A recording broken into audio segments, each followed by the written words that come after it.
Hello， 大家好，欢迎回到外媒看中国，我是安博人。The laughably fake portrayal of China as bad and the US as good is becoming more and more clear as Beijing struggles against America's political games to send much-needed aid to the people of earthquake-hit Syria. And a shocking expose about the US being behind the Nordstream pipeline explosions shows the levels Washington will go to stay on top while smashing every other country down, even their so-called allies. This is Reports on China. I am Andy Boreham in Shanghai. Let's get reporting. At least 12,000 people have lost their lives so far after a massive 7.8 earthquake hit Turkey and Syria on February 6, with many governments scrambling to send rescue teams and aid to the two countries. China has already sent a top 82-member rescue team to Turkey and has also sent 40 million RMB in emergency aid as well as urgently needed disaster relief supplies. But when it comes to Syria, there's a problem. Syria is heavily sanctioned by the US, whose military currently occupies an oil-rich area in the northeastern part of the country. This means that much-needed aid cannot reach the government there.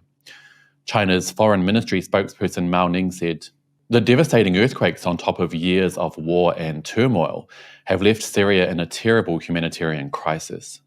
The UN and the International Federation of Red Cross and Red Crescent Societies have called for emergency aid to Syria to avoid further deterioration of its humanitarian situation." The US has long been engaged in the Syrian crisis. Its frequent military strikes and harsh economic sanctions have caused huge civilian casualties and taken away the means to subsistence of the Syrians. As we speak, the US troops continue to occupy Syria's principal oil-producing regions. They've plundered more than 80% of Syria's oil production and smuggled and burned Syria's grain stock. All this has made Syria's humanitarian crisis even worse. In the wake of the catastrophe, the US should put aside geopolitical obsessions and immediately lift the unilateral sanctions on Syria to unlock the doors for humanitarian aid to Syria. So basically, America's political games and hideous sanctions, which ultimately just punish ordinary people, are putting tens of thousands of lives at risk now in quake-hit Syria. As has been proven time and time again with China, a fact which is unfortunately never reported in Western media and unknown by the majority of ordinary Westerners, China only seeks win-win cooperation and mutual respect from its dealings with other countries, all the while being portrayed as aggressive, dangerous, and unruly by the US-led Western media. This is obviously far from the truth. The reality is that it's the US and the US alone who is aggressive, dangerous, and unruly. As Mao Ning mentioned, the US continues to this day to plunder Syria's natural resources, even as its citizens suffer under this hideous natural disaster. Another vivid example came to light yesterday, showing that the US led the planning and execution of the blowing up of the Nordstream pipelines last September. Now, for anyone who's unfamiliar with this situation, the Nordstream pipelines were created to supply natural gas directly from Russia to Germany and Western Europe, which the US was unhappy about because of the leverage it gave Russia, and because it meant the US had less power in the region. Seasoned investigative journalist Seymour Hersh, who won the Pulitzer Prize for his expose of the massacre of Vietnamese civilians by American troops at My Lai, Vietnam in 1968, has released a damning article outlining how the US blew up the pipelines and how they knew what they were doing was effectively an act of war. This, of course, is something anyone with a brain has already accepted, but which has literally not been touched by any mainstream media in the US or the West in general, even after President Joe Biden literally hinted at destroying the natural gas pipelines in a media conference. Take a look. If Russia invades, that means tanks or troops crossing the border of Ukraine again. Then there will be no longer a Nord Stream 2.